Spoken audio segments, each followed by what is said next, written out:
BugHouse publishing history.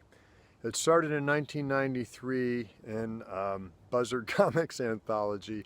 Went on to publish a few issues of BugHouse comics. First BugHouse graphic novel in 1996 on Cathead Comics. So at APE, Alternative Press Exposition in 1999, I'm sitting there at my table with old Jeff Royston, my buddy, and Brett Warnock walks up, and I was buddies with Brett, great man Brett, and he's like, "We should publish this, Steve."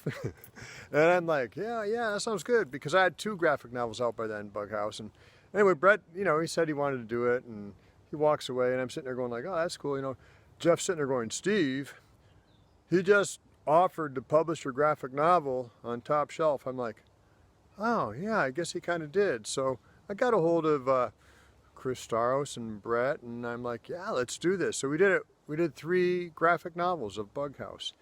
And by the time Brett came up and said that at APE, I'd never met Chris, but I had received like this glowing fan letter from him saying that like he thought the first BugHouse graphic novel was the best representation he'd ever seen in comics form of, the struggle of addiction and what it's like and everything like that. So anyway, yeah, that's how I hooked up with Top Shelf for a stretch, and 3 graphic novels worked out okay.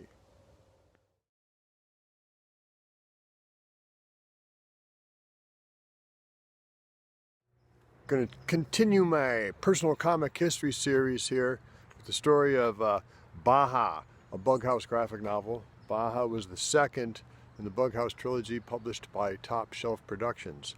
In the summer of 1999, we went on a vacation to Guanajuato, the like Baroque jewel-like city in the central highlands of Mexico. I mean, it's, town of under 100,000 with 4 massive Baroque cathedrals, the richest town in the world in the 1600s, I guess, because of the silver mine there.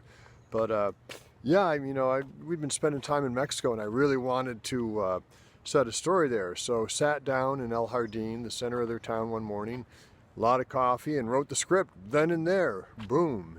Story of Bones, the bass player, the youngest member of BugHouse, on the lam from the law, having magical experiences in Mexico.